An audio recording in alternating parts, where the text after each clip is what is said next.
Welcome to Anime T23, where we explore alternate realities and dive deep into the untold fanfiction of your favorite anime characters. In today's video, we're diving into a question that changes everything about Naruto Uzumaki's life. What if Naruto had been neglected by his family, a boy who was destined to be the protector of the village, but instead grew up forgotten and shunned, left to face the world alone?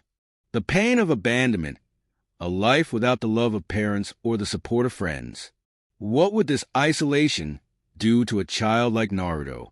Would it break him, or would it awaken something far darker?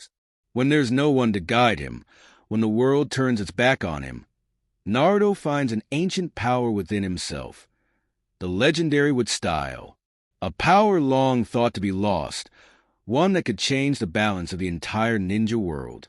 But how will this dark gift shape his journey? Join us as we explore this what-if scenario and watch as Naruto's life takes a shocking turn. Will his loneliness lead him down a path of destruction, or will he rise as a new force to be reckoned with? Hit that like button, subscribe to Anime T23, and don't forget to ring the bell so you never miss a moment of these epic what-if scenarios. Now, let's dive into part 1 of What If Naruto Was Neglected by His Family and Released with Style. Enjoy the journey. Chapter 1. Prologue. The date is October 10th, and it is an autumn evening in the village hidden in the leaves. A figure stands atop the Hokage monument. He is wearing blue shinobi pants, tape on his legs, and blue shinobi sandals. He is also wearing a matching top with baggy long sleeves. Over this, he is wearing a white ankle-length, short-sleeved cloak with a red flame motif design along the bottom that is moving in the wind. He has shaggy blonde hair with sideburns that frame his heart-shaped face. He is also wearing a hidden leaf headband, which is keeping his bangs back. This is none other than the 4th Hokage Minato Namikaze, the man known and feared throughout the entire shinobi world as the Yellow Flash. Armed with his flying Raijin jutsu, many believed him to be the fastest shinobi who ever lived, with the 4th Raikage being the only person who could rival him in this respect. Minato was reported to have single-handedly faced and killed 10,000 hidden stone shinobi at the Battle of Kanabi Bridge and ended the 3rd Shinobi World War. Minato is standing on his stone head on the Hokage monument, overlooking a scene of absolute chaos. Smoke is rising into the sky and smothering the light of the full moon and the stars. Screams of fear can be heard clearly, even from where he is. A giant creature with red fur, crimson bloodthirsty eyes, and 9 swinging tails can be seen below, destroying the hidden leaf with shinobi desperately trying to stop it and failing. The 9-tailed fox, the most powerful of all the 9-tailed beasts. Legend had it could level mountains and raise tsunamis with a swing of its tails. Right now it was proving its legend to have some truth to it. Minato is thinking about the events that led to this very moment. It all began with the pregnancy. 9 months ago, he and Kushina had found out she was pregnant with quadruplets. They were ecstatic. The two were in disbelief over how they were going to be parents. However, there was a slight issue: Kushina's seal. Kushina was a Jinchuriki of the 9-tailed fox.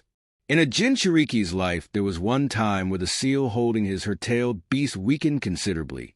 This was during childbirth. The chakra usually used for maintaining the seal was directed towards the maintenance of the fetus, or in Kushina's case, fetuses. Thus, when the 3rd found out, he demanded the matter be handled with the utmost secrecy. And that was what was done. The pregnancy was kept a secret. When the time came the children were to be delivered, Menma had tufts of black and red hair atop his head. Just 15 minutes after this, Yayoi, their youngest and 2nd daughter, was welcomed into the world. She had Minato's blonde hair, only it was a shade lighter in a secret location with a barrier erected, and the AMBU Black Ops, who were part of the 3rd security detail, on guard. The deliveries were a success. Naruto, their firstborn son, had come first. He had tufts of blonde hair atop his head and whisker, like markings on his cheeks. An hour later, their first daughter was born. She had been named Into. She had Kushina's red hair. Not long after this, their 2nd son came. Was only then it really sunk in. He had really become a father. Just as he was about to rebuild the seal, he turned around to see Bawako and the other midwife drop to the ground dead. A cloaked hooded man wearing an orange mask with a tiger stripe like design with one eye hole, and the fully developed 3-tomo Sharingan of the Uchiha visible through it was standing there with a kunai in hand in front of the cradle that held the children. He told him to step away from Kushina or they would die. Minato didn't know what to do, and the man attempted to follow through on his promise. Minato saved the children, but he had been forced to use his teleportation jutsu and left Kushina in the hands of the enemy, whose plan he realized was to separate them from the beginning. He used the flying Raijin seal that he had incorporated into her seal to get to her, but he was too late. The masked man had ripped the 9 tails out of her body, and she informed him of his intention to use it to destroy the village. Minato was devastated. He knew the consequences of a tailed beast being ripped from its Jinchuriki's body like that. Of course, the masked man had infiltrated the village and summoned the 9 tails right in the middle of it. That was all that led to the current situation. Minato inhales and exhales deeply. He had already found Tsunade and taken her to Kushina's location. He hoped that, by some miracle, she would be able to save her. I've allowed myself enough selfishness, he says internally. It's time to protect the village. Meanwhile, below, the 9 tails must have sensed his presence because the fox turned its head and looked straight at the Hokage monument. It opens its mouth, revealing its fangs. Small balls of blue and red chakra begin to form and converge on the spot at its mouth until a giant purple ball of chakra has formed. The tailed beast bomb. An attack only a tailed beast is capable of. One that could destroy entire armies and leave a scar upon the very face of the earth. In a second, the 9 tails takes aim before releasing the bomb, sending it flying at the Hokage monument. You want half to your way here, he defiantly declares. He begins weaving through hand signs before shouting, Flying Raijin. Guiding Thunder Jutsu. A complex sealing formula appears in the air in front of the monument. When the bomb reaches its momentum stops. It begins to sink into the sealing array until it can't be seen. Minato then holds up a flying Raijin kunai, and an explosion is seen in the distance. Minato has no time to examine his handiwork. He whips around, a kunai in hand, in an attempt to behead the masked man who had tried to sneak up on him. His attack goes right through the man, as if he isn't there. When his hand comes out on the other side, the man grabs his wrist.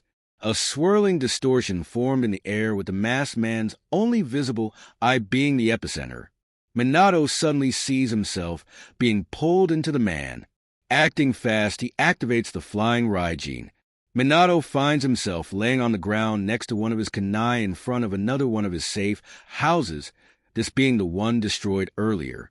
My attack slipped through him, as if he wasn't even there, he thought, getting up. The same distortion from before appears, and out of it the masked man materializes. So he can use space-time ninjutsu as well, assess Minato. Minato begins to analyze the situation. Why did you attack the leaf, he questions. The masked man simply stares at Minato. I could say I did it on a whim, and I could say I did it for a purpose. I could say I did it for peace, and I could say I did it for war. Minato begins to assess the situation. He was able to get past the top-secret barrier, kill all the AMBU Black Ops on guard who were assigned to the 3rd Security Detail, and he knew about the seal weakening during childbirth. He was also able to break it, tame the 9 tails, and get past the Hidden Leaf's main barrier undetected. Could it be? Are you Madara Uchiha? No, it's impossible. He's dead. I wonder about that, replied the masked man, taking out what appeared to be a pair of shackles and putting them on. Well, I guess it doesn't matter who he is. He's still not an ordinary shinobi. His space-time ninjutsu surpasses mine, and Lord Seconds, and he's got dangerous ideology. I'll have to take him down here and now, or he'll cause problems in the future, Minato internally said. The two run at each other. Minato attempts to stab his opponent, only for his attack to pass right through him. When he passes through him, Madara uses a chain of his shackles to stop Minato and bind him. Minato quickly disappears, and reappears kneeling next to one of his kunai.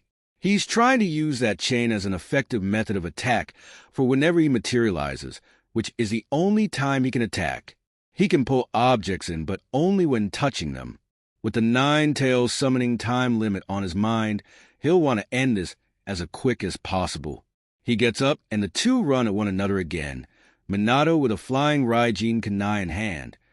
Whoever is faster wins this battle. Minato throws his kunai at the masked ninja, and like before, it goes through him. A Rasengan suddenly forms in his right hand, while the enemy is using this to try to touch Minato's left shoulder and end the battle. It looks as if the masked man has the upper hand. His hand is less than a millisecond away from touching Minato. "I win," he internally voices. Minato appears above the enemy, the kunai he threw in hand. He brings his Rasengan down, drilling it into the masked man's back, causing cracks to form in the ground and dirt to be kicked up. He teleported himself to his kunai. When Minato's Rasengan dissipates, there is a flying Raijin mark on the spot he hit on his back. The masked man's hand begins to melt and fall off somehow. You really are a Flash. I let my guard down for a second, and he doesn't get to finish, as Minato appears in front of him with his hand on his stomach. A contract seal, the masked man says, seeing a complex sealing formula spread across his body. "The Nine-Tails is no longer yours," Minato declares. He jumps back to enemy having been defeated. "It doesn't matter. You winning this battle is only prolonging the inevitable. I plan to rule the world. There's plenty of ways to go about doing that," he says in a serious tone, disappearing, leaving Minato worried. Meanwhile, in the Hidden Leaf, the battle rages on. Several shinobi are trying to subdue the Nine-Tails, but are unsuccessful so far. None notice, but the Nine-Tails' eyes revert from the normal pupil with 3 dots at the very edge of the iris to an eye with just a slit for a pupil. "We'll push the Nine-Tails out of the village. Advance!" The third orders. The shinobi all comply, running forward to occupy the demon fox. The third, meanwhile, bites his thumb, weaves through some hand signs before slamming his hand down. A poof of smoke follows, and when the smoke clears, standing next to him is none other than Monkey King Emma. "Did the seal fail?" he questions. The former Hokage nods. "We have to push the Nine-Tails out of the village." There is a poof of smoke, and when it clears, a large black staff stands in his place. Hiruzen grabs it, places under his arm, and yells, "Adamantine staff, extend." It complies as it suddenly extends its length, the tip rushing out to meet the Nine-Tails.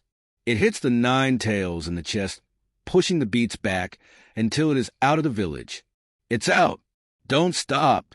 Advance and attack!" Orders the third. Minato appears atop the Hokage monument, once again, this time on the third's head, just in time to see another tailed beast bomb being gathered. He weaves through hand signs. A sealing formula appears in the air above the Nine-Tails. There's a giant poof, and a giant toad falls on top of the Nine-Tails. Gamabunta, the chief toad, he boss summon of all toads. Minato teleports himself atop Gamabunta, just as the Nine-Tails begins forming another tailed beast bomb. "I'm sorry, Kushina," Minato says, gathering chakra. He needs to get this as far away from the village as possible. The third realizes what Minato is gathering chakra for and runs towards him. "Lord Third," protests the shinobi. Hiruzen jumps onto the Nine-Tails, and before anyone can do anything, the Nine-Tails, Minato and Hiruzen are gone. An explosion is seen in the distance. "Over there!" "Let's hurry." Scene of explosion, the safe house Minato teleported to with the Nine-Tails and Hiruzen at the last moment is destroyed. Crying can be clearly heard. "Minato, what's going on?" Kushina asked. She looked a bit better. "I'm sorry, Kushina. It was the only way." The Nine-Tails was going to destroy the village. Hiruzen and Tsunade run up towards the two, Tsunade holding Menma and Mito, while Hiruzen is holding the Naruto and Yayoi. A growl is heard by the group. They turn to see the Nine-Tails getting up. Kushina claps her hands together. Adamantine sealing chains. Yellow chains made of a special kind, O-chakra. The chains drill into the ground before come up and wrapping around the Nine-Tails. "Listen, all of you," I'm going to use what little strength I have left to seal the 9 tails inside of myself and take it with me into the afterlife. No, Kushina, the man who did this. This wasn't the last the village will see of him, he said, confusing Tsunade and Hiruzen. The 9 tails' power will be needed to fight against him when he returns. If I seal half the 9 tails in myself and the other half in one of Dash. There's no need for either of you to do that. They turned to see Hiruzen with Naruto and Yayoi in his arms. I will seal the 9 tails using the Reaper Death Seal in conjunction with the 8 Trigram Seal, he says in a tone of finality. I don't know what's the cause of the events that have transpired tonight, but I know the fate of the Hidden Leaf, and perhaps the world is on the line. And that's all I need to know. Lord Third no Minato, my time has come and gone. You, on the other hand, have just become Hokage. You achieving this at such an age is symbolic of the next generation stepping in. And you're a father now. Your children will need you to be there for them. It is time the baton was passed. Very well, Lord Third, he relented. Meanwhile, the 9 tails is thrashing about, desperately attempting to free itself, but to no avail. He knows he is strong enough, but his chakra isn't gathering this feeling. My chakra won't gather. I feel paralyzed. It's not Kushina's adamant in chains. It's... He looks ahead, and his eyes fall on Naruto, that brat. His chakra. With it, he's unconsciously suppressing mine. His chakra feels just like... The 9 tails thinks of a certain shinobi who lived ages ago. He had the ability to subdue tailed beasts and was a leaf ninja. Could it be he has the same ability? The group has finished setting up the ritual altar. The 9 tails is much too large to seal in one child, so I will split it amongst them. Its chakra I will divide into 3 equal parts and seal into 3 of them, while the beast itself I will seal into 1 of them. Minato? He sighs. Naruto, he's the eldest. Hiruzen nods. He weaves through hand signs, and the Reaper is summoned from his realm. The Reaper puts his hand through Hiruzen, making him feel an indescribable cold. No! The 9 tails protest, but to avail as its chakra it ripped from it. Then the 9 tails itself is sealed in Naruto. Hiruzen feels himself being defayed. He falls to the ground. The 3 gather around him with Tsunade, carrying 2 of the children, and Minato the other 2. Tsunade, I want you to know I'm proud of you, and tell Orochimaru and Jiraiya the same, he says, making her tear up. And Tsunade, I know it's hard, but I want you to open your heart again. I want you to learn to love once more. He turns to Kushina. Kushina, from that little I welcomed to the leaf years ago, you've grown into a splendid, strong woman. Lady Mito would be proud, he says as she struggles to hold back the tears. He finally turns to Minato. Well done, my boy. You've done me proud. I leave the village in your hands, he says, handing him 4 scrolls, each holding the key to each seal. Minato nods. I won't let you down, he says, determined. Hiruzen looks up at the moon. He hasn't had a bad life. He regrets a few things, like not being able to be with his wife in the afterlife, and letting his best friend slip into darkness. He closes his eyes, breathes his final breath, and allows the Reaper to claim his soul, dying with a smile on his face. Days later, Minato is sitting in his office thinking. A lot has happened in the past few days. The council had demanded answers on the 9 tails breaking loose. Minato had decided against revealing what had happened and branded the seal breaking an accident. If the possibility of a shinobi such as Madara Uchiha being alive became common knowledge, panic would erupt throughout the village and shinobi world. This unfortunately meant the Uchiha were facing suspicion from certain council members. He had to notify the elders, however, who were not pleased with the information. He had, however, gone public with the information of the 9 tails, and its chakra being sealed away. The villagers had praised Mito, Menma, and Yayoi as the village heroes who stripped the demon fox of its power. They did seem a bit apprehensive about Naruto, but he is sure it will pass. It is still the early days after the attack. Kushina, by some miracle, was still alive, and no permanent damage was done. He had thought it was Tsunade's doing, but she was perplexed by it as well. It was put down to her Uzumaki blood in the end. Right now, Minato is waiting for Jiraiya, who he summoned to the village. He hears someone enter through his window. He turns to see his sensei. "Hey, brat," Jiraiya greets, walking into the office.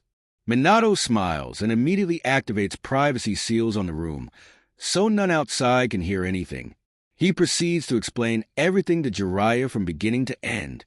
When he has finished, the Sannin has a frown on his face. "I think this is its sensei. What you spoke about," Minato says. "The shinobi world will face great danger in the coming days. A child of prophecy will be born. She will hold a great power within, and will either save the world or bring about its end," Jiraiya had said to Minato and Kushina. "I believe one of our children is the child of prophecy," says Minato. Jiraiya adopts a thinking pose. "I believe so too. It's got to be either Menma, Mito, or Yayoi, as they hold a great power, just as the prophecy said. So what will we do? Train them, of course. Prepare them to save the world," he shouts in an overly peppy manner. Minato smiles at this. "Come on then, take me to my godchildren." They both get up and leave, heading for Minato's home, unaware of the events they've set into motion, events that will lead to the birth of a lion that will either save the world or destroy it, just as the prophecy said. Hello all. So this is the first official chapter of King of the Forest. You will notice I drew some inspiration from Damyong's A Son Forgotten, which if you haven't read, I recommend you check out. I had wanted to keep the third alive and use him later on, but too large a plot hole would have been the result. I've seen your reviews and want to say pairings will be discussed later on, so I'm not too much concerned with that right now. So on with the story. Time skip. 7 years after the Nine Tails attack. Uzumaki Namikaze's estate. On the southwest end of the Hidden Leaf lies the residence of the fourth Hokage. It is here in the training ground in the backyard of the village leader's home that we find 2 adults watching over 3 children. The first adult is Minato Namikaze himself. The second is Kushina Uzumaki. The first child is the fort's firstborn daughter. She has red hair that reaches just past her shoulders that she ties up in a ponytail and dark blue or navy eyes. She stands at 4 foot tall. This is Mito II, is a boy that also stands at 4 foot tall. He has a head of red and black shaggy spiky hair and deep purple eyes. This is the fort's third child, Menma. The third is a girl who has a head of blonde hair tied in pigtails. She has a round face and has green eyes. She is as tall as her siblings. This the youngest of the Uzumaki Namikaze children, Yayoi. Currently, Minato and Kushina are watching over their kids practicing their taijutsu katas. A decision had been taken by the parents to train Menma, Mito, and Yayoi as much as possible, so that when the masked man finally emerged from the shadows, the one out of the 3 of them, who was the prophesied savior, would be ready to face him. Minato had attempted to track the man down using his flying Raijin seal, which never disappears from anything it's marked. All he found was a piece of flesh buried in the ground. It was taken back to the village to see if a positive DNA match with any shinobi could be found for it, but nothing came up. The trouble was conclusive proof of whether it was Madara or not couldn't be found, as the village only started keeping DNA samples from shinobi in the hospital archives under the second's reign. "All right, that's enough for now," says Minato Yayoi. "You're very strong, but try to be faster with your attacks. Mito, you move with a lot of grace and control when you attack, but try to exert a bit more force. Menma, you have good speed and strength, but try to have more control and grace when you attack," Minato assesses. They all nod at this. "Let's head in for lunch," Kushina says. "All right, let's hurry. The sooner we finish, the sooner we can carry on with training, and I can get stronger. You'll just get left in my dust," Yayoi challenges. "Both of you are already in my dust," Mito cockily states. The trio begin arguing. All right, enough. The 3 of you have still got a long way to go as far as I'm concerned," he says, suddenly grabbing Mito and Yayoi and slinging them over his shoulders like sacks, while Kushina does the same with Menma. The kids protest, but soon the whole family is laughing that a figure watches the scene unfold from his bedroom window. He has blonde, spiky hair and cerulean blue eyes. He has strange whisker-like marks on his cheeks and has a heart-shaped face. This is Naruto, the eldest of the Uzumaki Namikaze children. One might ask themselves why he is not training with his family. The answer to this is he never does anything with his family. Things weren't as bad as before. Even from a young age, Naruto could tell his siblings were receiving more attention than himself, and not just from his parents. The villagers were also very affectionate with the three, dubbing them the saviors of the hidden leaf. This was because they had the Nine Tails chakra sealed inside of them. It was the opposite with Naruto. The villagers would whisper behind his back and shoot him glares whenever he was around. This was because he had the Nine Tails itself sealed inside of him. In any event, things only grew worse when he turned 5 years old. His parents had explained to him then that they would be training Menma, Mito, and Yayoi and preparing them to be shinobi, and that he wouldn't be receiving the same training, as preparing his siblings to one day control the power they held took priority. Naruto was saddened but understood. Contrary to popular belief, he was quite intelligent.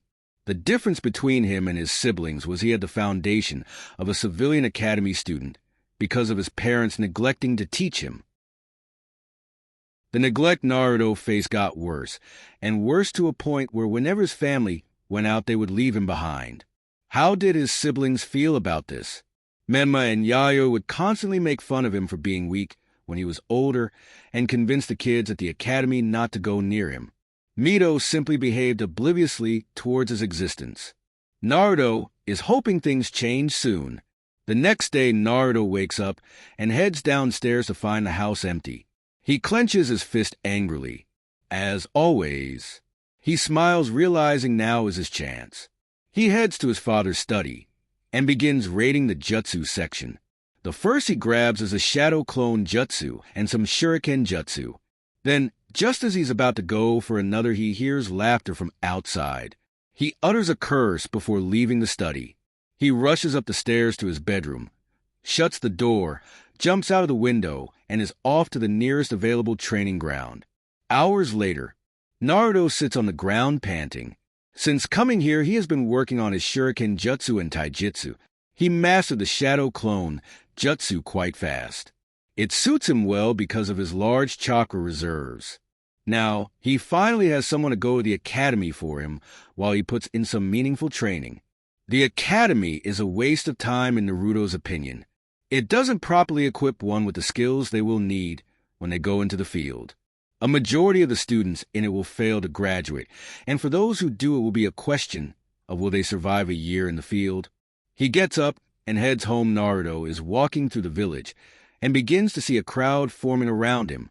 Whispers and murmurs can be heard. There he is. Just look at him, disgrace to his family. How dare he call himself the fourth son?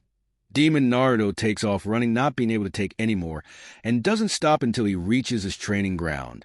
He falls on the ground and curls himself in a ball. The villagers always do this. The villagers had treated him this way for as long as he could remember. At first they weren't as brazen, but they quickly realized no one was going to stop them. He begins to feel angry and unintentionally infuses his chakra. Naruto suddenly feels something rough wrapping around him.